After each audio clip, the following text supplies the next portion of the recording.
Мир вам, братья и сестры. Хотел сегодня еще такое четверостишье вам прочитать. Ну вот я обычно к критике конструктивной нормально отношусь. Но иногда бывает критика совсем не конструктивная. Вот хейтерам посвящается стишок такой. Как некрасиво был сосуд исполнен, но чудо не произойдет.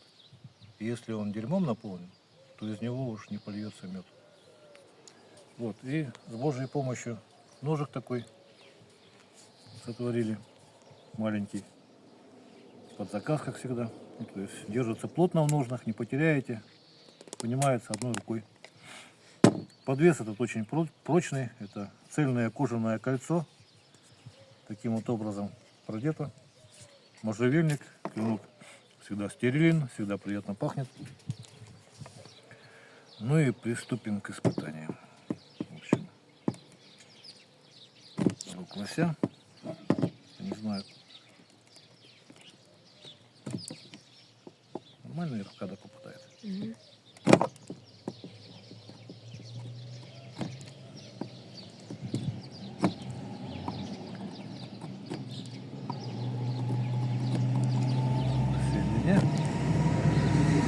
Конечно, специально им кости рубить не стоит. Тут угол заточки очень острый, там, я не знаю, 20-25 градусов всего лишь. И заточка в ноль, то есть без подводов. И там кто говорит, что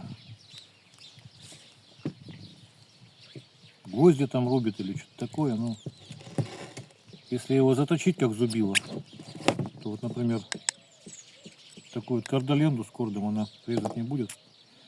Но гвозди, да, можно будет рубить, согласен.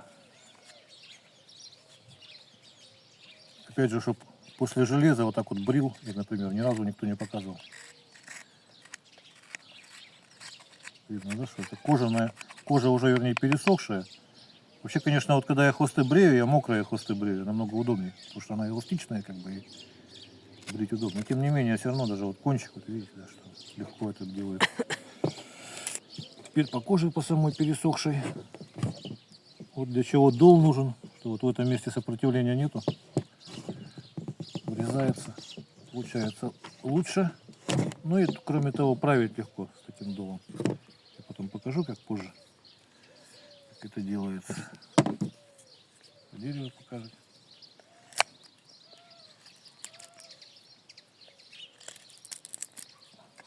То есть видно, да, что врезается вообще.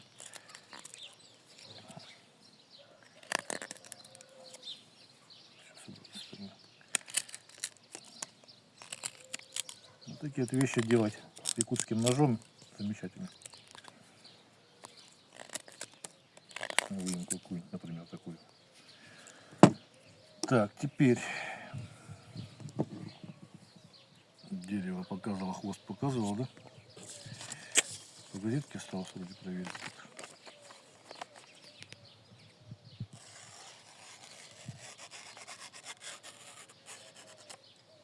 Примерно так. Теперь покажу, как уход за ним какой. Ну, рано или поздно затупится, значит, берете брусок ровный, кусочек наждачки. Ну, в данном случае вот последние 2,5 делаю. А так можно и со 180 начинать, если сильно затупился. И по плоскости со стороны дола. То есть никаких углов удерживать не нужно. С обратной стороны слегка снять заусенчики. То есть на коленке, без всяких приспособ, минимум веса с собой таскать. Нож для длительного проживания в диких условиях. Смазочка такая у меня продается тоже в таких пузыречках примерно. Это значит клинок, чтобы коррозии не был подвержен. Тут еще, кстати, такая дополнительная защита, как вентиляция есть. То есть влага стекает, клинок вентилируется в ножнах. Вот, но все равно смазывать не помешает. И за кожей тоже следить надо, и поэтому ее тоже надо вот так вот смазывать. Этой же смазкой можно. Недорого продается у меня. Звоните, пишите, вернее, лучше. Лучше писать, чем звонить, потому что все звонки не запомню. Вот. еще такой момент, ну, бывает, что не смазали вовремя ножны, пересохло, например, и туго заходит нож. Берете вот кусочек наждачки, так вот сворачиваете ее, я не знаю, 4 раза примерно, полосочку такую, 3-4 раза.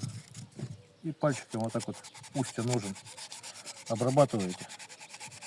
Главное не переусердствовать, почаще примеряйте, чтобы не болтался нож тоже. Потому что болтается тоже можно потерять, а ну, чтобы приемлемо так ходил. Примерно так, чтобы сам не выпрыгивал, в то же время одной рукой мог униматься. Вот, в общем, всего самого доброго. До свидания.